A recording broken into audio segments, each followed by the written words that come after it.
meninggalkan perbuatan bidah. Tajuk panas. Tujuh ada ekor. Mana punya jenis-jenis tu lagi panas tu.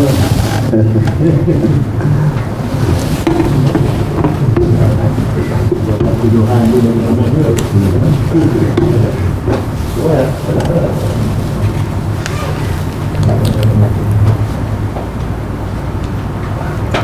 Alhamdulillahi Rabbil Alamin. Wassalatu wassalamu ala asyrafil anbiya'i wal mursalin wa ala alihi wa ashabihi ajma'in. Allahumma rabbi shrah li sadri wa yassir li amri wa ahlul 'uqdatam min lisani yafqahu qawli. Wa la hawla wa la quwwata illa billahil 'aliyyil 'azim. Allahumma la sahla illa ma ja'altahu sahla wa anta taj'alul husna in syi'ta sahla. Rabbi yassir wa la tu'assir wa atmim bil khair. Amma ba'd. Muka surat 35, usul sunnah yang ketiga. Kita dah belajar yang pertama dan yang kedua. Yang pertama dulu at-tamassuk bima kana alaihi ashabu Rasulillah sallallahu alaihi wasallam. Berpegang teguh dengan apa yang dijalani, yang dijalani oleh para sahabat. Dan yang kedua dia kata al-iqtida'u bihim, berserta bertaladan kepada mereka. Maknanya para sahabat ini bagaimana pegangan mereka, bagaimana pegangan pendirian mereka, ambilan mereka. Jadi kita kena ikut sahabat. Sahabat ini dia belajar dengan Nabi sallallahu alaihi wasallam. Dan Nabi sendiri, Allah Ta'ala kata dalam Al-Quran, jelas kan? Laqad kana lakum fi Rasulillahi uswatun hasanah. Sesungguhnya pada diri Rasulullah adalah contoh ikutan teladan yang paling baik. Jadi siapa yang ikut contoh teladan ini? Para sahabat. Jadi kita kena berpegang teguh sebagaimana apa yang dipegang oleh sahabat. Dan Allah Ta'ala pula sebut tentang sahabat ni apa dia? والسابقون الأولون من المهاجرين والأنصار والذين اتبعوهم بإحسان رضي الله عنهم ورضوا عنه. Allah Ta'ala redha kepada semua para sahabat sebab pegangan mereka terhadap agama, mengikut jejak langkah Nabi. Yang ketiga, Allah Ta'ala juga sebut kuntum khaira ummatin, kamu sebaik-baik umat. Sebaik-baik umat ini ditafsirkan oleh para ulama. Sebahagiannya orang yang ada pendapat ulama kata yang pertama sahabat yang terlibat dengan peristiwa hijrah. Hak tu kuntum khaira ummatin, sebaik-baik umat. Pendapat yang kedua kata semua para sahabat sebaik-baik umat. Pendapat yang ketiga kata semua umat Islam, semua sebaik-baik umat. Jadi kalau kita pegang pendapat yang kedua tu, sahabat ni sebab apa dipanggil sebaik-baik umat? Sebab ikutan mereka tu tak nak lari. Tak nak lari apa yang dibawa oleh Nabi.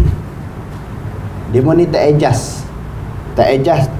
Tak cuba pindah, tak cuba membawa satu ambilan, suatu perkara baru selain daripada apa yang dah ditunjukkan oleh Nabi sallallahu alaihi wasallam.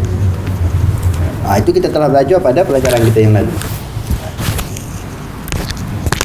Ada dua tak perasan ni. Yang ketiga tarkul bid'ah. Bid'ah ini jamak daripada bid'atun. Bid'ah perkara-perkara bid'ah yang direka-reka di dalam urusan agama. Selalunya apabila kita membahaskan isu bid'ah ni, memang jadi panas, jadi bergaduh, jadi berbalah. Sebenarnya tak perlu. Itu yang pertama yang selalu berlaku. Yang keduanya, sebahagian daripada orang ketika membahaskan isu bid'ah ni, dia tak boleh nak beza antara urusan agama dengan urusan duniawi. Sebab tu dia rangkum sekali agama ke urusan dunia, dia rangkum sekali. Kalau duk asyik buat inu bid'ah, sikit bid'ah. Kalau macam tu, kenapa bagi ke Mekah naik kapal terbang, tak naik unta? Tengok cara fikir. Saya tengok yang dalam YouTube kan pelik-pelik. Nampak tokoh-tokoh macam hebat. Di sudut pengajian dia kita tengok pengaruh dia sangat luar biasa. Tetapi jadi kantoi itu tang mana tu? Jadi kantoi itu ketika membahaskan isu bid'ah. Ini kita berceramah menggunakan mikrofon. Bid'ah lah zaman Rasulullah tak ada, dia kata. Tuan-tuan, dia menghasut pula orang yang dengar tu. Pergi ke Mekah naik unta semua. Jangan naik kapal terbang sebab tu tak berlaku zaman Nabi. Jadi apa-apa yang ada yang dia tengok di depan mata dia, dia buat contoh. Ini semua bid'ah. Dia tak boleh beza, ini urusan dunia. Bila diberi sesuatu yang melibatkan urusan dunia, yang tu ada hadis yang Rasulullah kata, antum a'lamu bi amri dunyakum. Kamu lebih mengetahui tentang urusan dunia kamu. Hadis ini diriwayatkan oleh Imam Muslim. Masalah nak menggunakan mikrofon kerana ianya merupakan satu keperluan. Sebab dulu-dulu kalau orang nak ceramah dia naik atas mimbar. Sebab tujuannya Rasulullah SAW sendiri supaya dia bercakap, audiens di belakang tu boleh dengar. Tu dia naik atas. Sekarang ni tak payah kita duduk bersila pun orang belakang boleh dengar dengan menggunakan mikrofon. Itu urusan dunia. Kita nak cepat pergi Mekah, naik kapal terbang, tak naik unta, tak naik kuda, itu urusan dunia. Dan dia ada hadis yang Rasulullah yang saya sebutkan tadi, antum a'lamu bi amri dunyakum. Kamu lebih mengetahui tentang urusan dunia. Yang tu jelas. Takkan hadis ni kita tak jumpa. Bila tak jumpa hadis ni ataupun tak faham, dia dirangkum antara urusan dunia dengan urusan ibadat. Semuanya bid'ah. Dia nak kenen kepada pihak-pihak tertentu, kalau gitu semua bid'ah dia kata. Kita nak jawab di sini tidak. Yang tu tak termasuk di dalam urusan agama. Yang dimaksudkan perbahasan kita pada pagi ini, yang kita nak bincangkan perkara bid'ah yang melibatkan ibadat, melibatkan urusan agama, penambahan, tokok tambah kepada ibadat. Lalu dia kata meninggalkan perkara bid'ah. Ittabi'u ma unzila ilaikum min rabbikum wa la tattabi'u min dunihi awliya qalilan ma tadhakkarun. Ikutilah apa yang diturunkan kepadamu daripada Rabbmu, daripada Tuhanmu, dan janganlah kamu mengikuti pemimpin-pemimpin selainnya. Sebab apa dia kata ikut Tuhan, jangan ikut pemimpin. Biasanya pemimpin ni hanya duk reka. Pemimpin yang duk cipta satu urusan baru, dia nak tarik orang, sokong dia buat satu kaedah yang pelik. Sekarang ni pun banyak pemimpin, tokoh-tokoh yang nak tarik anak murid supaya fanatik taksub. Dia bagi amalan tu, amalan bersanad kononnya. Tuan-tuan, saya nak tinggalkan majlis pengajian pada malam ni, saya nak bagi satu ijazah dengan amalan-amalan tertentu. Sebab itu Quran kata yang biasa mencipta perkara urusan agama ni pemimpin ataupun tok guru. Sebab apa? Dia nak tarik orang supaya fanatik dengan dia. Jadi anak murid kata, amalan ni aku tak pernah dengar lagi ni, dalam kitab pun tak ada ni, tak pernah jumpa. Ni satu amalan baru, pakat duk catat Besok bulan depan dia reka pula nak bagi amalan lain pula. Jadi kebanyakannya pemimpin yang buat kerja macam tu. Sebab tu Allah Ta'ala kata jangan ikut selain daripada Allah. Jangan ikut selain daripada Allah. Nabi SAW bersabda, iyyakum wal muhdatsatil umur fa inna kulla muhdatsatin bid'atun.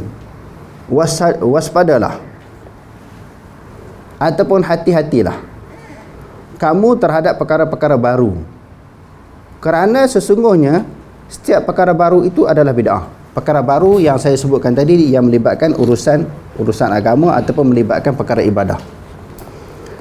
Dan sabdanya pula, ahdasa fi amrina, dia tertinggal man di situ tuan-tuan. Tuan-tuan letak man, min nun. Man ahdasa fi amrina, dia jatuh, cetakan terjatuh. Letak man, min nun di situ. Lepas tu man tu, min letak bagi atas, nun itu mati. Kalau letakkan min bagi bawah, dia jadi min. Min tu huruf jar. Min ila ana ala wa fi warba wa ba wa barakah walam tu kan, itu huruf jar. Ini man bukan min. Man ahdasa. Sesiapa yang mengada-adakan. Tengok dia terjemah ada. Tang terjemah perkataan man tu ada, man tu tak ada. Man ahdasa. Sesiapa yang mengada-ngadakan dalam urusan agama. Tengok dalam kurungan dia letak agama. Dia tak kata urusan dunia. Kerana urusan dunia kamu lebih tahu. Tak ada masalah kita mencipta satu urusan dunia. Urusan agama kami. Apa maksud urusan agama? Agama kami, agama yang dibawa oleh Rasul sallallahu alaihi wasallam. Dan agama yang disambung oleh para sahabat. Amrina di situ termasuk maknanya Nabi dan para sahabat. Tadi kita sebut at-tamassuk, maknanya berpegang teguh dengan apa yang dibawa oleh para sahabat. Selain daripada Quran, hadis, ikutan contoh ambilan kita adalah para sahabat. Ambilan adalah para sahabat. Sebab itu ada dalam hadis ashabikan nujum.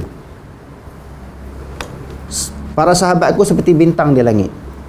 Di mana sahaja kamu menjumpai mereka, kamu ambil petunjuk daripada mereka. Maknanya mengambil petunjuk, mengambil sunnah daripada para sahabat ini memang perintah Nabi. Disuruh oleh Nabi, sebab golongan yang pertama yang mengikuti jejak langkah Nabi, mengamalkan apa yang diamalkan oleh Nabi adalah para sahabat. Jadi bila kita ikut para sahabat, maknanya kita ikut Nabi. Sebab mereka ni tak akan ubah. Tak akan ubah daripada apa yang telah ditunjukkan oleh Nabi. Kalau ada daripada kalangan mereka tersilap faham di dalam sesuatu perkara yang disebut oleh Nabi, yang disabdakan oleh Nabi, yang diperintahkan oleh Nabi, sahabat lain akan bantah. Contohnya di dalam isu apa? Isu bila orang Ansar meninggal dunia, Rasulullah lalu marra bi kuburaini minal Ansar. Rasulullah, hadis sahih Bukhari dan juga Muslim, melalui dua kubur daripada orang Ansar, Rasulullah ambil pelepah tamar tu kan, yang selalu kita baca, Rasulullah belah dua, pacak dua kubur. Bila ditanya kenapa buat macam tu, la'allahu an yukhaffafa ma lam yalbisa, semoga mayat dalam kubur ini diringankan siksaan oleh Allah selama pelepah kurma ini tidak kering. Jadi Rasulullah dalam seumur hidup dia, satu kubur dua kubur itulah yang dia pacak pelepah tamar. Sahabat lain beribu mati, dia tak pacak. Isteri-isteri dia pun meninggal dunia, sebahagian isteri dia meninggal dunia masa dia ada lagi, pun dia tak pacak. Tak pernah dibuat, satu tu je. Jadi sebab dia buat macam tu, sebab wahyu Allah, mayat itu sedang diseksa. Tiba-tiba bila dia wafat, adalah seorang daripada sahabat pacak pelepah tamar, konon-kononnya nak ikut Nabi. Lalu datang sahabat yang lain buang. Yazilluhu amaluhu, yang menjaga, melindungi mayat di dalam kubur adalah amalannya, bukan pelepah tamar. Pelepah tamar itu mukjizat Nabi. Dengan mukjizat tangan Nabi itulah yang mendapatkan keberkatan mayat dalam kubur. Kan apa yang ada daripada Nabi ni memang berkat lah. Rambut Nabi, elio Nabi pun berlumba-lumba, sahabat berebut kan. Bila ludah ni dia orang tangkap elio lomor dekat badan, berlumba-lumba. Air sembahyang apabila Nabi teluk daripada satu tempat, keluar kan dalam hadis Sahih Bukhari, celah jari jemari Rasulullah ni keluar air kan, dia ambil wuduk. Itu keberkatan. Jadi maknanya tak boleh dikiaskan bila Nabi buat macam tu, orang lain pun buat, lalu sahabat ni buang pelepah tamar tu. Yang melindungi mayat itu adalah amalan dia. Nak bagi tahu bahawa bila tindakan itu silap, datang sahabat yang lain dengan tegas buang, takut ada kepercayaan yang lain. Jadi maknanya nak bagi tahu kuatnya para sahabat ini berpegang teguh dengan sunnah Nabi SAW. Tidak boleh berlaku sedikit pun penyimpangan. Penyimpangan daripada apa yang dibawa oleh Nabi.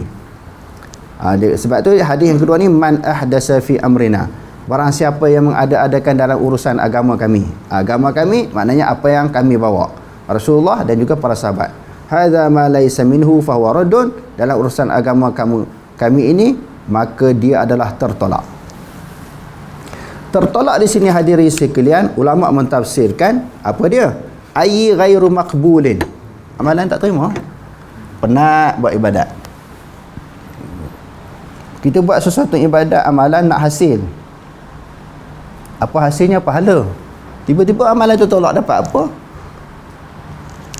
Kita bekerja siang malam pergi petang, jumpa majikan kita nak duit, dia tak bayar. Panas tak? Susah hati tak? Gigi nembah, dia suruh kita tebah rumput di kebun dia, kita pun pergi bawa mesin rumput tebah tanah orang.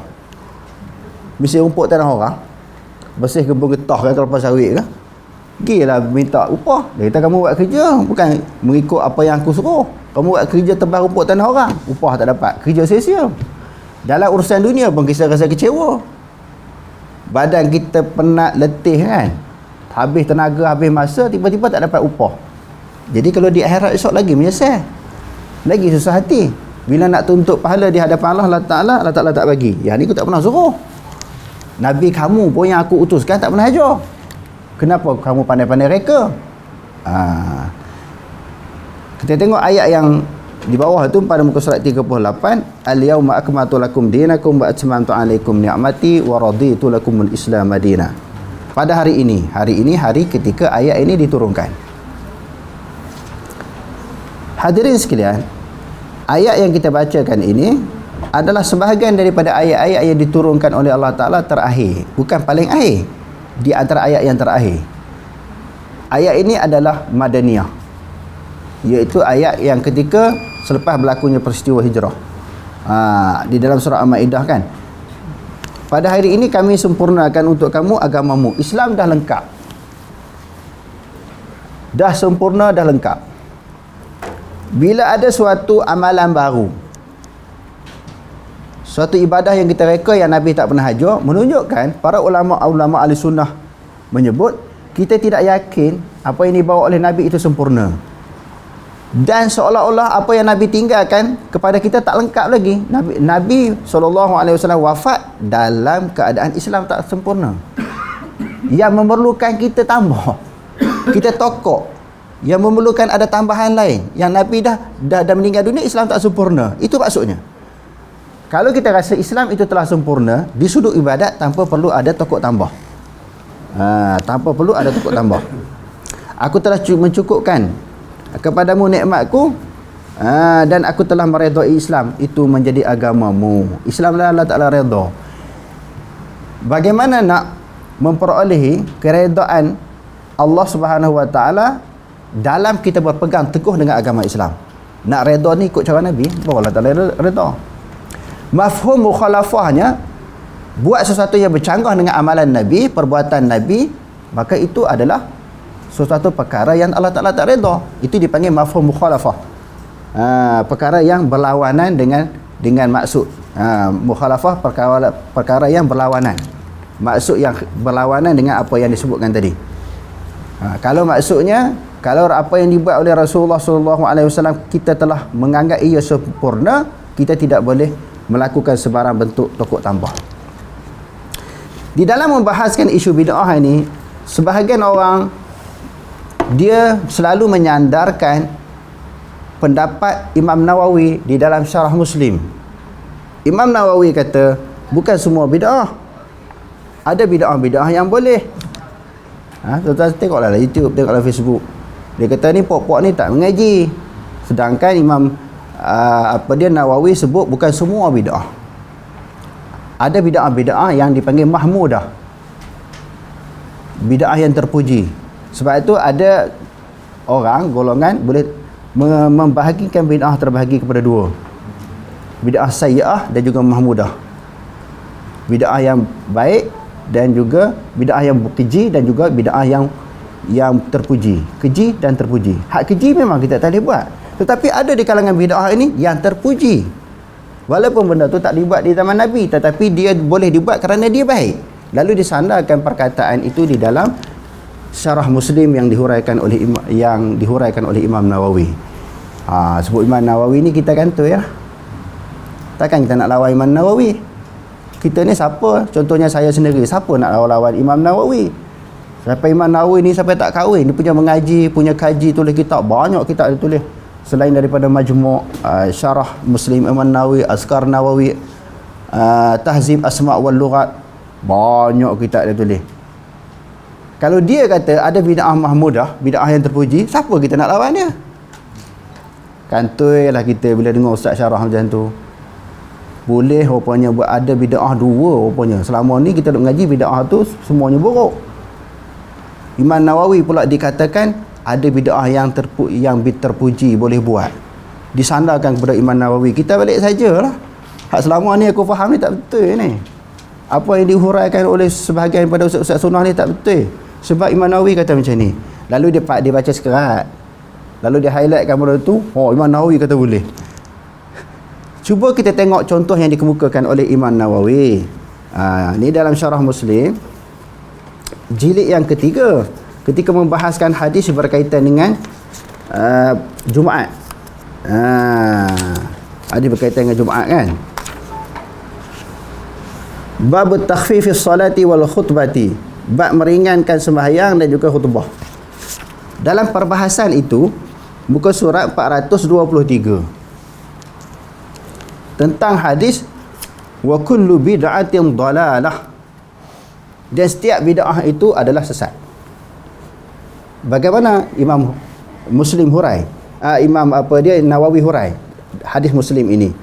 Hadza amun makhsusun. Dia baca sekat tu. Ini adalah umum dan tertentu. Bukan semua. Walaupun kullu di situ maknanya umum dan tertentu sahaja. Bid'ah-bid'ah yang tertentu tentu sahaja sesat. Bid'ah yang tertentu sahaja boleh dianggap sesat. Adapun bid'ah yang lain tak boleh kata sesat. Tengok. Dihurai panjang lah. Daripada dua perkataan itu dihurai panjang lebar. Dia tak baca dah apa yang Imam Nawawi sebut. Wal muradu ghalibul bid'ah. Yang dimaksudkan di sini ghalib kebiasaan bid'ah ataupun kebanyakan bid'ah. Bukan semua walaupun sebut kullu. Qala ahlul lughah. Imam Nawawi pun ambil lah petik menakalkan pendapat ahlul lughah, ahli bahasa. Kita nak faham hukum fiqh ni kena tengok apa sudut bahasanya, apa yang dihuraikan oleh ulama. Ulama bahasa pula kita kena tahu. Barulah huraian kita tepat. Kalau tidak maksud ahli bahasa lain, kita faham lain. Sebab itu ada lisanul Arab contohnya kan. Maknanya nak hurai kalimah, dia ada kitab ta'rifat. Satu kalimah itu ulama-ulama lughah ta'rif ni apa dia? Barulah kita boleh ambil daripada bahasa itu, kita bincang masalah hukum boleh tak boleh. Sebab bahasa dulu kena faham. Di sudut bahasa dulu kena faham. Kalau bahasa pun tak faham, macam mana kita nak memahami hukum terhadap kalimah yang telah diutarakan oleh ulama? Contohnya saya pernah sebut di sini tentang masalah tayamum dalam Al-Quran, dalam surah An-Nisa dan juga surah Al-Maidah ayat 6, fa illam tajidu ma'an fatayammamu sa'idan tayyiba. Apabila ketiadaan air, hendaklah kamu bertayamum dengan sa'id yang suci. Kita terjemah apa? Debu yang bersih. Itu terjemah kita kan. Tetapi ulama-ulama lughah kata ajma'a ahlul lughati sa'idan tayyiba ramlan kana turaban kana atau ramla. Ahli bahasa kata sa'id dan tayyiba itu tanah yang suci itu maksud dia adalah sesuatu wajhul ardi, sesuatu yang berada di permukaan bumi. Wajhul ardi, sesuatu yang berada di permukaan bumi, sama ada tanah ataupun pasir. Semua yang berada di permukaan bumi. Sebab itu kita pernah jumpa hadis Rasulullah SAW tayamum kat dinding. Maka bukan dia ambil debu, betul-betul debu. Sebab semua permukaan bumi itu dipanggil wajhul ardi turaban kana aw ramla, sama ada tanah ataupun pasir. Sebab tu di luar negara, macam saya duduk di Pakistan dulu, kadang-kadang Maulana tayamum ni dia tak ambil debu. Mana-mana dinding lah, dinding sekolah ke apa, dia tayamum. Sebab ada hadis. Tetapi di sana orang tak timbul isu Wahabi sebab mereka Hanafi. Di Malaysia kenapa sebut? Kenapa bila tayamum kat dinding ke apa, ni Wahabi punya amalan. Kalau tak buat kunut, Wahabi. Di Pakistan saya semayang tak pernah baca kunut 8 tahun lebih. Kunut isu khilaf, nak buat pun tak ada masalah, tak buat pun tak apa. Tetapi jangan diperbesarkan benda khilaf. Maknanya di sana tak buat kunut tak dianggap sebagai Wahabi sebab mazhab Hanafi. Tetapi di Malaysia tak buat kunut Wahabi. Tayamum dekat dinding Wahabi. Itu tak betul, di sudut kefahaman tu salah. Okey, dia sebut di sini. Hiya ahli lughah kata kullu syai'in 'umila 'ala ghairi mithalin sabiqin, iaitu setiap sesuatu yang diamalkan dengan ketiadaan contoh yang lalu. Itu ahli bahasa kata itu bid'ah. Bid'ah sesuatu amalan. Amalan bukan urusan agama. Amalan maknanya ibadah. Setiap sesuatu yang diamalkan dengan ketiadaan contoh yang terdahulu. Itu Imam Nawawi, dia menakalkan pendapat ahli bahasa. Qala al-ulama'u, lalu dia hurai panjang. Al-bid'u khamsatu aqsamin. Bid'ah itu lima bahagi, 5 pembahagian. Wajibatun, mandubatun, muharramatun, wa makruhatun. Dia kata wajib, mamdud. Mamdud ni maknanya sunat, tapi bukan sunnah. Maknanya sunat, buat sunat, tetapi bukan buat selalu. Kalau buat selalu sunat dan sunnah, tak berhenti. Ini kadang-kadang berhenti, kadang-kadang tak berhenti. Dia panggil mamdud. Wa muharramah, ada juga bid'ah yang haram dan juga makruh. Wa mubahatun, dan juga bid'ah yang mubah. Tengok di sini dia akan hurai panjang pula. Bukan semua bid'ah. Dia kata ada bid'ah yang wajib, bid'ah yang sunat, bid'ah yang haram, bid'ah yang makruh, bid'ah yang mubah. 5 tuan-tuan. Jangan kata semua. Jangan kata semua bid'ah itu tak boleh buat, haram. Bahkan ada bid'ah pula wajib pula kita buat. Sebab Imam Nawawi kata wajibatun. Tuan-tuan ni pening lah kepala. Nak sanggah tok guru depan tu terbang besar. Letak selendang pula sini. Baca kitab Arab, kami ni tak kerti baca kitab Arab. Balik saja. Sebab dia kata bid'ah tu ada yang wajib. Dalam syarah Muslim, bukan saya reka, muka surat 423, jilid yang ketiga, bab sembahyang Jumaat tadi, merengkahkan khutbah. Dalam bab merengkahkan khutbah tadi, dia buat mari hadis lah. Bahkan sampai wajib pula. Kita terkejut lah. Kita kata bid'ah ni semua tak boleh. Tiba-tiba ada bid'ah wajib. Ada 5 kan? Wajib, sunat, haram, makruh, mubah. Okey. Dia hurai satu-satu. Ulama' ni dia amanah dengan ilmu. Dia kata qala al-ulama'u, berkata para ulama'. Imam Nawawi kata, nanti dia takyinkan siapa ulama' tersebut. Ni dia cerita secara umum dulu. Al-bid'atu khamsatu aqsamin. Tadi kita baca faminal wajibati, sebahagian daripada bid'ah yang wajib, nazmu adillatil mutakallimin li raddi 'ala al-mulahidati wal mubtadi'ina wa shubhi zalika wa shubhi zalik.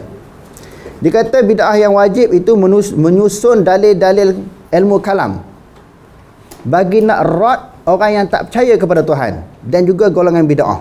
Hak tu wajib. Wajib di dalam bid'ah ini menyusun dalil-dalil kalam, ilmu kalam untuk nak rad golongan yang tak percaya kepada Tuhan dan juga ahli bid'ah dan yang seumpama dengannya. Dia tak sebut tentang ibadah. Belajar ilmu nak lawan golongan yang anti Islam ni, anti apa dia, tak percaya kepada Tuhan. Golongan ahli-ahli bid'ah. Kita nak buat kaedah macam mana? Nak rad balik. Rad ni maknanya nak lawan balik. Macam mana kita nak buat? Kita nak rad, nak lawan balik ahli-ahli bid'ah. Dia bukan bagi contoh buat ibadah. Ibadah ni boleh walaupun Nabi tak buat. Ibadah ni boleh walaupun sahabat tak buat. Dia tak buat, tak ada contoh tu. Satu contoh pun tak ada. Kita tengok. Wa minal mandubati tasniful kutubil ilmi.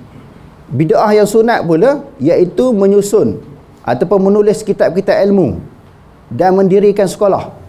Sekolah agama zaman Rasulullah tak ada. Rasulullah di mana saja, di masjid pun dia bersabda, dia bercakap, dalam masjid pun dia mengajar orang, bawah pokok kurma dia mengajar orang, atas kuda dia mengajar orang, atas khutbah pun dia mengajar orang. Rasulullah tak pernah buka sekolah. Darul Quran wal Hadis yang didirikan, diasaskan oleh Muhammad SAW tak ada. Rasulullah tak pernah buka sekolah agama. Universiti pun tak pernah, pondok Rasulullah tak pernah buka. Tapi kalau kita buka, adakah dipanggil bid'ah? Yang ni lah yang disebut oleh Imam Nawawi bid'ah di sudut bahasa je. Benda tu zaman tak ada zaman Rasulullah, bukan bid'ah di sudut ibadat. Buka sekolah-sekolah dia kata, nampak? Yang tu yang dia bagi contoh yang apa dia? Yang sunat. Buka sekolah yang tadi. Yang wajib tadi buat kaedah nak lawan golongan sesat. Wa minal mubahi, bid'ah yang harus pula at-tabassut fil alwanil at'imati wa ghairi dhalik, memperbagaikan jenis makanan. Tuan-tuan tadi sarapan dengan apa? Pisau kodok, mi goreng, laksa, bid'ah. Tetapi bid'ah ini dipanggil bid'ah yang harus. Imam Nawawi pun tak sebut ibadat, Tadi kami saya makan ikan bawa tadi, pergi makan capati paling sedap dalam dunia dia kata. Oh memang itu ayat ikan mah memang sedap sungguh lah. Capati tu memang hebat. Lepas tu dia bagi mi dan sebagainya. Yang tu memang tak ada zaman Rasulullah.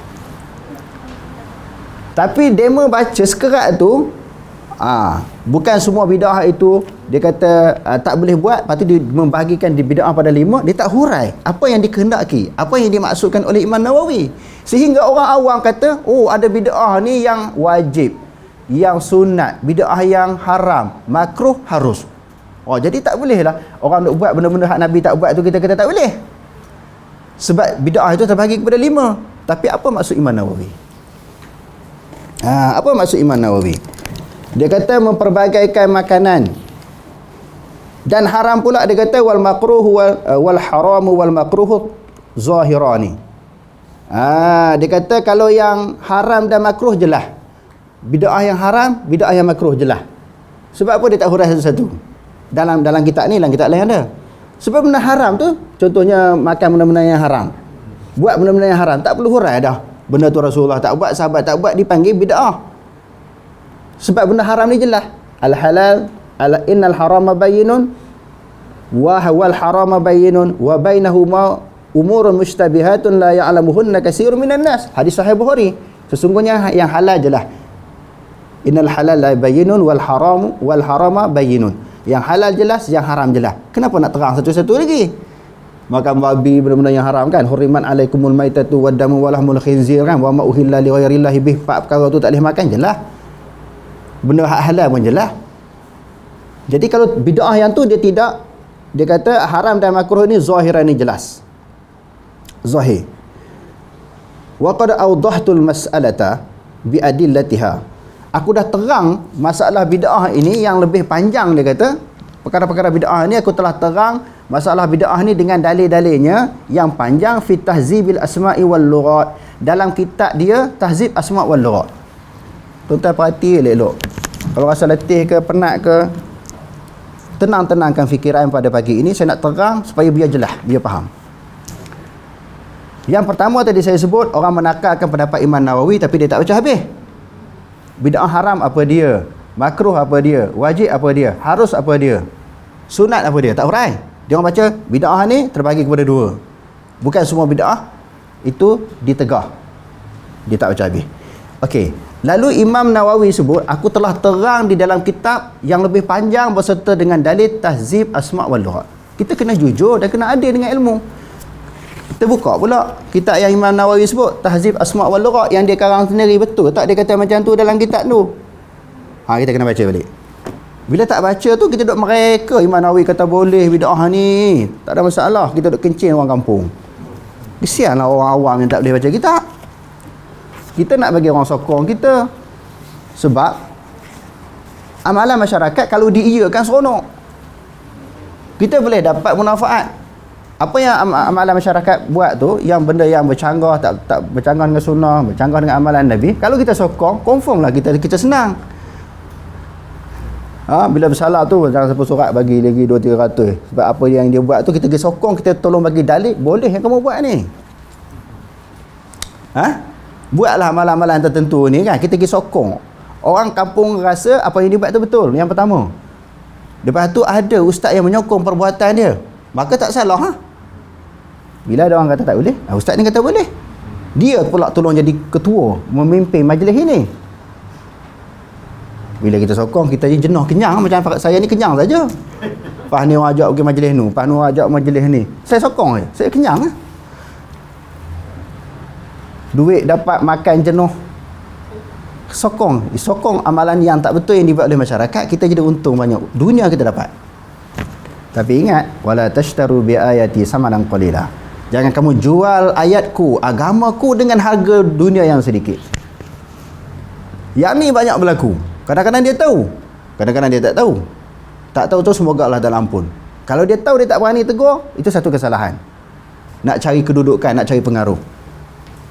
Jadi saya duk tengok dalam YouTube dan Facebook tu ada dia sebut Imam Nawawi, qala Nawawi la ilaha illallah. Dia tak, saya duk tunggu dia dihurai. Dia tak hurai, dia baca sikit je. Amun wa makhsusun. Apa tu dia reka sendirilah. Contoh-contoh Imam Nawawi sebut tu dia tak sebut. Bila kita baca Tahzib Asma' wal Lughat, ni dia nak cerita dari sudut bahasa juga, sebahagian daripada kitab lughah, dihurai apa makna bid'ah. Al-bid'atu bi kasril ba' fi syar'i. Bid'ah di sudut dengan baris bawah. Ba tu baris bawah. Di sudut syarak dia kata hiya ihdatsu ma lam yakun fi ahdi Rasulillah sallallahu alaihi wasallam. Mengada-ngadakan sesuatu yang tidak berlaku, tidak ada di zaman Nabi sallallahu alaihi wasallam, wa hiya munqasimatun, dia terbahagi kepada ila hasanatin wa qabihatin. Ada bid'ah hasanah dan juga bid'ah yang keji. Dia potong situ ya, dia hurah situ ya. Dia tak ambil contoh bid'ah yang hasanah apa dia, bid'ah yang qabih apa dia tak baca dah. Macam bagaimana dalam syarah Muslim tadi. Tengok kita baca, dia panjang lagi dia hurai ni tuan-tuan. Dia kata terbahagi kepada bid'ah hasanah dan juga qabihah. Qala Syekhul Imamul Mujma' ala imamatihi wa jalalatihi wa tumkinuhu fi anwa'il ulumi wa bara'atihi Abu Muhammad Abdul Aziz Ibnu Abdus Salam. Dia menakalkan pendapat Abdul Aziz bin Salam. Yang Abdul Aziz bin Salam ini dia membahagikan bid'ah terbagi kepada 5. Imam Nawawi ambil huraian dia ataupun pembahagian yang dibahagikan oleh Abdul Aziz bin Salam. Dia kata tentang tak boleh dipertikaikan tentang keilmuan dia, kemuliaan dia, kehebatan dia. Fi akhir kitabil qawaidi, pada akhir kitab qawaid, al bid'atu munqasimatun ila wajibatin wa muharramatin wa mandubatin wa makruhatin wa mubahah. Lalu dia kata lagi, qala, telah berkata Abdul Aziz tadi bin Abdul Salam, qala wa tariqu fi dhalika an tu'aridal bid'atu ala qawaidis syariati. Nak faham dia kata bid'ah itu sesuatu perkara yang dia kata yang bertentangan dengan kaedah-kaedah syarak. Sesuatu perkara yang berlaga bertentangan dengan kaedah syarak itu dipanggil bid'ah. Fa in dakhala fi qawaidil ijabi fa huwa wajibatun. Kalau termasuk di dalam bab wajib, maka bid'ah itu jadi wajib. Au fi qawaidit tahrimi, kalau masuk dalam kaedah haram, fa muharramatun, maka dia adalah diharamkan. Awin nadbi famandubatun, kalau masuk dalam kaedah-kaedah sunat, maka dia jadi sunat bid'ah itu. Awil makruhi famakruhatun, kalau masuk dalam kaedah makruh, dia makruh. Awil mubahi famubahatun, kalau masuk dalam kaedah harus, dia harus. Dia bagi contoh lagi. Bid'ah yang wajib apa dia? Walil bid'il alwajibati amsilatun minha, dia kata bagi bid'ah yang wajib, contoh-contohnya sebahagian daripadanya al-istighalu bi'ilmin nahwi alladhi yufhamu bihi kalamullahi ta'ala wa kalamu rasulillahi sallallahu alaihi wasallam. Sibuk dengan mempelajari ilmu nahwu, hak tu wajib dia kata. Ini bagi orang yang alim, wajib di atas kifayah, bukan fardu ain. Semua orang nak kena tahu tak? Bagi orang alim yang nak mendalami, nak memahami Quran dan hadis ni, dah kena reti nahwu. Kerana tanpa nahwu tidak boleh faham ayat Quran dan juga hadis Nabi. Dia kata wa kalamu Rasulillah sallallahu alaihi wasallam. Begitu juga nak faham kalam Rasulullah, sabda Nabi, kena reti nahwu. Wa zalika wajibun, kerana yang demikian itu adalah wajib. Li'anna hifdz syariati wajibun. Memelihara agama wajib. Memelihara agama wajib, menjaga agama wajib. Tapi bagaimana cara nak memelihara agama? Kena faham agama. Bagaimana nak faham agama? Kena faham Quran, faham hadis. Bagaimana nak faham Quran dan hadis? Kena belajar ilmu nahwu. Inilah para ulama wajiblah bagi mereka belajar. Nampak? Iaitu dia bagi contoh bid'ah yang wajib. Dan tidak dapat memelihara agama, wala yata'atta hafzuha illa bidzalika, tidak dapat memelihara agama melainkan dengan cara mempelajari ilmu nahwu. Lalu kaedah meletakkan wa ma la yatimul wajibu illa bihi fahuwa wajib. Sesuatu yang tidak sempurna kewajipan itu melainkan dengannya, maka perkara itu menjadi wajib. Tak sempurna kefahaman terhadap Quran dan hadis, tak sempurna kefahamannya melainkan kena ada ilmu nahwu, ilmu saraf dan juga ilmu alat, maka mempelajari ilmu alat adalah wajib. Adalah wajib. Lalu dia letakkan wajib di sini dalam bab mempelajari ilmu nahwu untuk faham Al-Quran. Wasani hifdzul gharibil kitabi wa sunnati. Yang kedua, menghafal kalimah-kalimah yang pelik dalam Quran dan hadis. Maknanya kena faham. Kalau tidak, perkara yang kalimah yang pelik, kalimah yang ganjil itu tak faham, macam mana nak faham Quran, bagaimana nak faham hadis. Wasalis tadwinu usuluddin wa usulil fiqh. Menyusun usul-usul agama dan usul-usul fiqh. Itu contoh yang dia buat. Bid'ah yang wajib. Warabi'u al-kalamu fil jarh wa ta'dil. Membahaskan tentang ilmu jarah wa ta'dil. Apa maksud jarah wa ta'dil, tuan-tuan? Ilmu menilai perawi hadis. Perawi ni siqah ke tak siqah ke, boleh diterima tak boleh diterima. Sebab apa kena nilai perawi? Untuk menilai, untuk boleh menerima sesuatu hadis yang disampaikan. Hadis itu kita nak terima tak terima, kena nilai dulu perawi itu okey ke tak okey. Ilmu ini dipanggil ilmu jarah wa ta'dil. Ilmu yang menyelidiki tentang perilaku perawi, tentang kedudukan perawi hadis. Itu dia kata kena meletakkan kaedah itu wajib.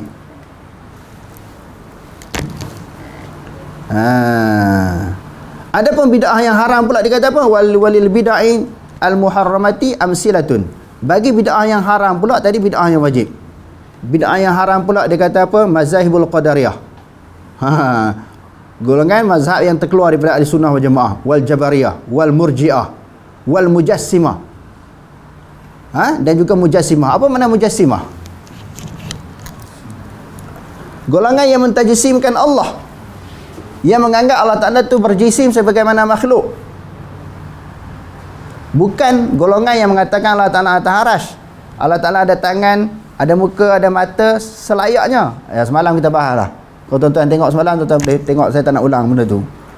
Tetapi ada pihak dia kata, kalau kata Allah Ta'ala atas arash, itu mujassimah. Sebab arash adalah makan. Yang memerlukan makan adalah sesuatu yang berjisim. Jisim itu sifat dia mengambil ruang sekadar zat. Jisim, kaedah jisim itu dia memerlukan ruang sekadar zat. Okey, tuan-tuan ni semua zat manusia. Tuan-tuan ambil tak ruang masing-masing, tempat masing-masing kan? Wajib bagi jisim dia mengambil ruang. Bila mengambil ruang, maknanya mengambil tempat, ruang tempat. Dipanggil tahayus, maknanya mengambil ruang. Sifat mengambil tempat satu, dan sifat yang mengambil ruang, benda itu adalah jisim. Contohnya, ini kotak ni. Dia duduk sini. Dia mengambil ruang sekadar zat, sekadar diri dia. Kalau kita kata Allah Ta'ala di atas arash, bahawa Allah Ta'ala mengambil ruang sekadar keperluan dia, mengambil ruang dan mengambil pihak, itu sifat baru, maka ternafi bagi Allah. Sebab tu tak dikata Allah Ta'ala di arash. Semuanya perbahasan ini adalah perbahasan falsafah. Ini kaedah falsafah di dalam nak membicarakan tentang ketuhanan. Mereka tak boleh terima Allah Ta'ala tu ada tempat dan juga ada jihah. Sebab itu dalam Quran tidak menafikan jihah bagi Allah, makan bagi Allah. Quran dalam hadis tak ada sebut. Ini semua kaedah falsafah yang dicipta oleh Aristotle, anak murid kepada Aflatun. Aflatun ni anak murid kepada Saqrat. Kena mengaji falsafah, apa boleh cakap tentang falsafah. Ini golongan yang berpegang kepada akidah falsafah, dia tak faham apa itu falsafah. Akidah falsafah tu dia tak faham. Dia anggap itu akidah Islam. Panjang pula kalau saya nak hurai tentang masalah pegangan falsafah, bagaimana kaedah-kaedah yang telah disusun oleh falsafah, bagaimana nak mengenal ketuhanan. Aristotle, Aflatun, Saqrat ini mereka wujud sebelum Rasulullah lahir lagi. Lalu pemikiran falsafah ini berkembang seluruh dunia. Diterjemahkan buku-buku falsafah ke dalam bahasa Arab, lalu ulama belajar. Tujuan ulama belajar nak lawan balik pemikiran falsafah yang bercanggah dengan Islam. Terjerat. Sebahagian mereka terjerat. Terjerat tak boleh nak keluar. Sebab itu kena kembali kepada Quran hadis. Sesuatu yang diisbatkan oleh Allah Ta'ala dalam Quran, kita isbat. Sesuatu yang diisbatkan oleh Allah dan Rasulnya tentang diri Allah, maka kita isbat. Sesuatu yang dia nafi, kita nafi. Jangan kita lebih daripada Quran dan hadis di dalam nak menentukan kedudukan Allah. Sebab Quran kata wala taqulu 'ala Allahi ma la ta'lamun. Jangan kamu kata terhadap Allah sesuatu yang kamu tak tahu. Contohnya kita menafikan tempat dan juga makan bagi Allah. Kita tak tahu betul ke Allah Ta'ala kata macam tu? Allah Ta'ala tak kata. Jadi saya nak sebut Imam Nawawi kata buat kaedah lawan Mujassimah. Siapa Mujassimah? Ada pihak kata orang mengatakan Allah Ta'ala Tahrah itu adalah Mujassimah. Sebab dia pegang kaedah falsafah di dalam nak mengenal ketahanan. Ini bahaya. Belajar falsafah bagus. Kita belajar, kita nak faham, nak membezakan. Ini akidah falsafah, ini akidah Quran dan hadis. Kena belajar. Dia orang ni terus belajar bagaimana nak mengenal Tuhan. Mengenal Tuhan melalui kaedah kita kata sifat 20 ataupun Asy'ariyah tanpa betul-betul memahami itu adalah merupakan kaedah falsafah mengenal Tuhan. Memang banyak bercanggah. Kita tengok di sini belajar kaedah nak menentang Mujassimah. Mujassimah tu siapa kita kena faham, iaitu golongan yang mengatakan Allah Ta'ala sama dengan baharu, berjisim macam baharu. Adapun salah mengatakan tangan, mata, muka sifat, bukan anggota tangan. Sifat mata, sifat wajah. Sebab itu dibahaskan dalam ayat sifat. Tidak ada seorang pun daripada kalangan mereka menterjemahkan tangan dengan maksud anggota tangan Allah, anggota mata Allah, anggota muka Allah. Tidak. Kalau yang tu pegang, baru Mujassimah. Tangan, Allah Ta'ala tangan, ada anggota tangan. Bila anggota tangan duduk kepada jisim. Itulah yang dipanggil Mujassimah. Adapun kita kata sifat tangan, sifat mata, sifat muka, itu bukan maknanya Mujassimah. Itu mengisbatkan sifat sebagaimana yang diisbatkan di dalam Al-Quran dan juga di dalam hadis. Walil bid'ai al-mandubati amsilatun minha. Amsilatun, sebahagian daripada bid'ah-bid'ah yang membeduk pula yang sunat daripadanya ihdatsur rubut wal madaris. Dia kata wa kullu ihsani ma lam ya'had fil asril awal, lam ya'had fil asril awwali. Maka dia kata bid'ah yang sunat itu buat sekolah, dan sesuatu kebaikan yang tak ada di zaman Nabi. Dan dia buat contoh apa lagi? Imam Nawawi buat contoh, wa minha at-tarawihu, sebahagian daripadanya sembahyang tarawih, wal kalamu fi daqaiqit tasawufi, dan perbahasan tentang kesenian dalam bab tasawuf, wal jadali, dan perbahasan perjidalan di dalam bab tasawuf. Dia kemukakan sembahyang tarawih. Maksud yang dimaksudkan sembahyang tarawih di sini, sembahyang tarawih di zaman Nabi ada, tetapi dihimpunkan di atas satu imam. Imam Nawawi kata bid'ah. Bid'ah yang sunat. Kerana asal sembahyang tarawih di zaman Nabi ada tak ada? Ada dalam hadis Nabi yang Rasulullah keluar beberapa malam tu kan. Cuma dia tak nak buat tiap malam, takut orang anggap wajib. Zaman Rasulullah dah ada. Zaman Sayyidina Umar dia teruskan, cuma dilantik seorang imam. Maka inilah yang dimaksudkan bid'ah. Bukan benda tu tak ada zaman Nabi, benda tu dah ada. Kena faham. Yang kata bid'ah tu zaman Nabi tak ada, zaman sahabat pun tak ada. Sahabat pun tak pernah buat. Ingat tarawih dah ada zaman Nabi. Bila dibuat oleh Sayyidina Umar tak panggil bid'ah sebab Rasulullah pernah buat. Cuma tidak dilantik satu imam. Pakat-pakat buat satu imam berapa orang mayang satu imam. Lepas tu ada imam lain pula buat. Lepas tu ada imam lain pula buat. Tidak dilantik, dihimpun kepada satu imam. Yang tak berlaku zaman Rasulullah. Zaman Sayyidina Umar dihimpunkan. Jadi satu imam saja, tidak boleh beberapa imam. Duduk kelompok-kelompok tak boleh. Pertamanya, asasnya masalah tarawih benda tu dah ada zaman Nabi. Yang kedua, bila Sayyidina Umar buat, istihad Sayyidina Umar tidak bid'ah. Sebab alaikum bisunnati wa sunnati khulafai rasyidin al-mahdiyyin addu 'alaiha bin nawajis. Hendaklah kamu mengikut sunnahku, kata Rasulullah, dan sunnah para sahabat aku, lebih-lebih lagi khulafa ar-rasyidin. Adakah tidak Sayyidina Umar termasuk di dalam khulafa ar-rasyidin? Abu Bakar, Umar, Osman, Ali. Alaikum bisunnati wa sunnati khulafa'ir rasyidin. Adakah tidak Sayyidina Umar sebahagian daripada khulafa'ir rasyidin? Rasulullah kata ikut sunnahku dan sunnah khulafa'ir rasyidin. Maka bila Sayyidina Umar buat, tak dipanggil bid'ah lah. Sebab man ahdasa fi amrina, siapa-siapa yang mereka dalam urusan agama kami, agama yang dibawa oleh Rasulullah dan agama yang dibawa oleh para sahabat. Kalau yang tu tak ada, maka baru bid'ah. Tapi kalau ada dibuat oleh Nabi, dibuat oleh para sahabat, tidak bid'ah. Letih pula anak orang yang masalah ni. Tak faham-faham. Sayyidina Umar buat benda bid'ah. Kalau tak ada bid'ah yang mahmudah, bid'ah yang terpuji, kenapa Sayyidina Umar buat bid'ah? Sayyidina Umar buat tidak bid'ah. Sebab Rasulullah telah mengiktiraf apa yang dibuat oleh para sahabat. Tadi zaman sahabat Rasulullah dah ada. apatah lagi ini ijtihad Sayyidina Umar. Dia sekadar menghimpunkan tarawih kepada satu imam.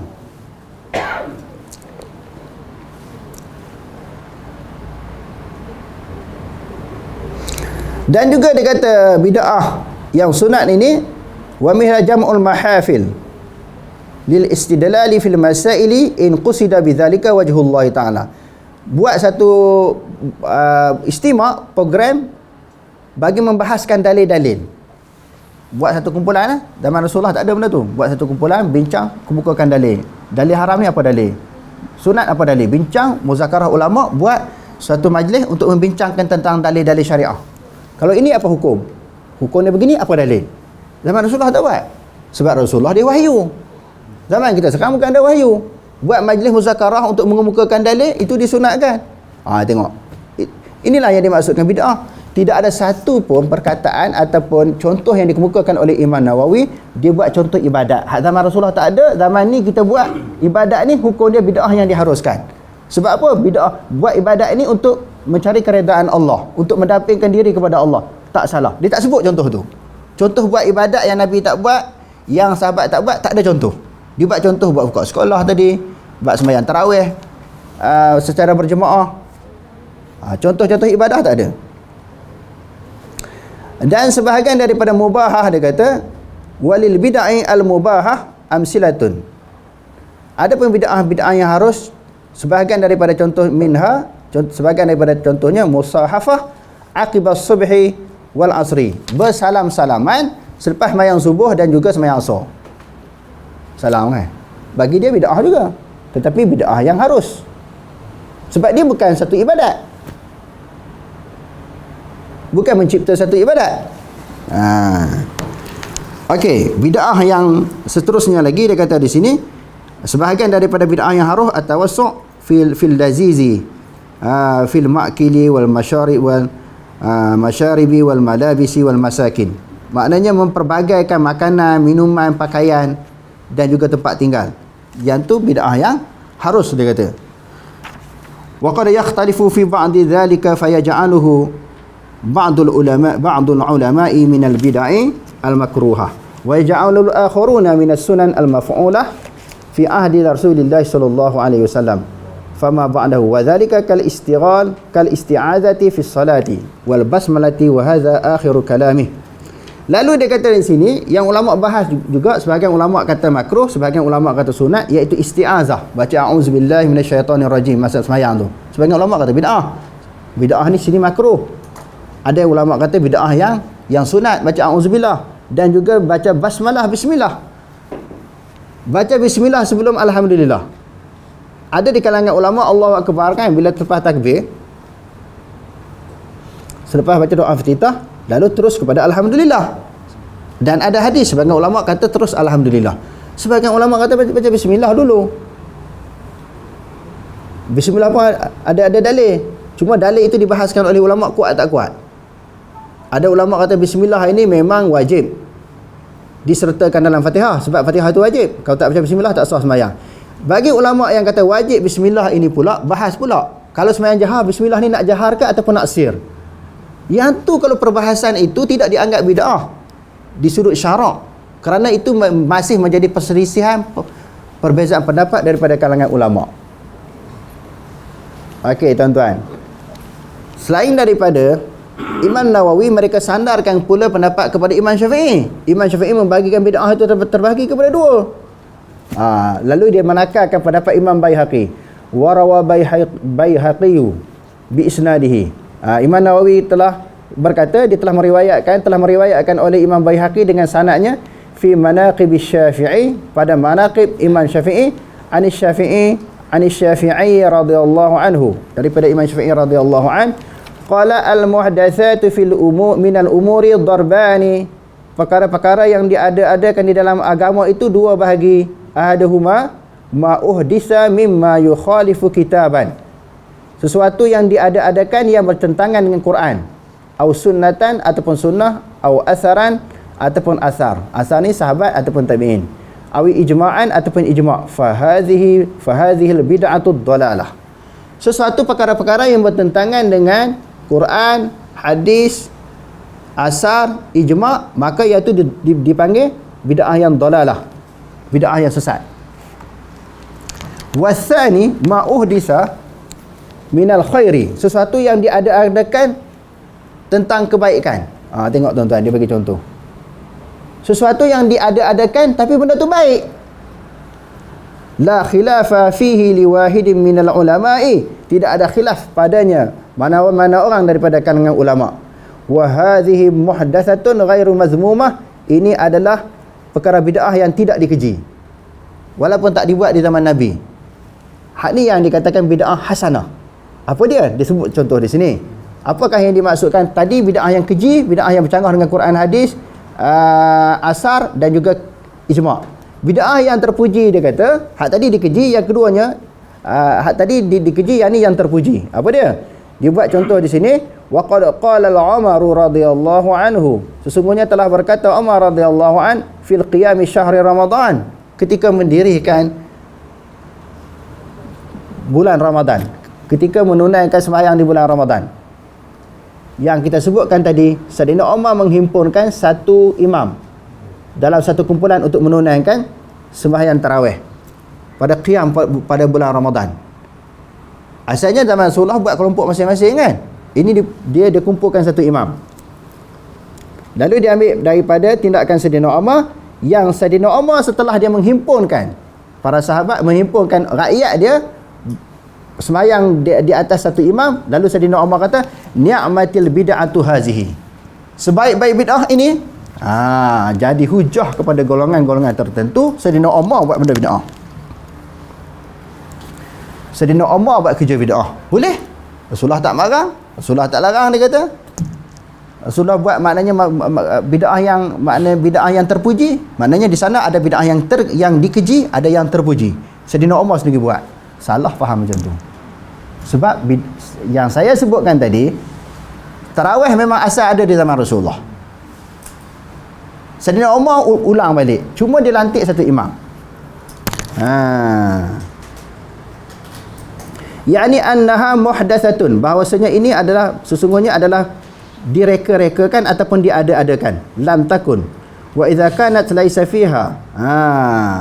Kalau tidaklah, maknanya perkara ini, bid'ah itu memang kita kata tidak ada di zaman Nabi, tidak ada perkara-perkara yang bertentangan, ataupun kita kata perkara-perkara itu bertentang, di usulnya, kaedahnya bertentangan, bercanggah di sudut ibadat. Kalau di sudut lughawi, maka yang tu diterima. Yang tu diterima. Dia kata rudda lima madha, ditolak sebagaimana yang lepas, kalau sekiranya bercanggah tu dengan usul ataupun kaedah. Hadza akhiru kalami Syafi'i radhiyallahu ta'ala anhu. Ini akhir perkataan Imam Syafi'i. Bila kita tengok perbahasan ulama yang kata bid'ah terbahagi kepada dua, bid'ah yang keji, bid'ah yang terpuji. Yang terpuji itu apa contoh? Sebagaimana disebut oleh Imam Nawawi, sebagaimana Abdul Aziz Abdul Salam, sebagaimana yang disebut oleh Imam Syafi'i, semua bid'ah yang berkaitan dengan maksud lughawi di sudut bahasa, bukan bid'ah yang berkaitan dengan ibadat. Tak ada satu contoh dia bagi bab ibadat. Kalau tuan-tuan, saya dah hajar, dah tamat ke saya buat daurah al-bid'aul munkarah,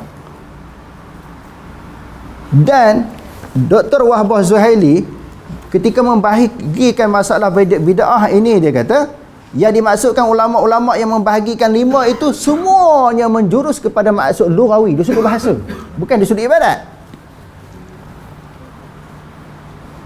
Sebab itu kalau kita baca di dalam fatwa Nawawi, Imam Nawawi sebut bab bid'ah tu pula di sudut ibadat, dia bagi contoh sembahyang ni, semacam sembahyang raghaib, malam nisfu Sya'ban, dia sebut di dalam fatwa An-Nawawi. Kalau nak kata Imam Nawawi membenarkan bid'ah di sudut ibadat, salah. Bid'ah yang disebut semua berkaitan dengan di sudut bahasa, pemahaman bid'ah di sudut bahasa. Adapun sudut ibadat dia buat contoh, amalan ni bid'ah, amalan ni bid'ah, ada amalan ni bid'ah.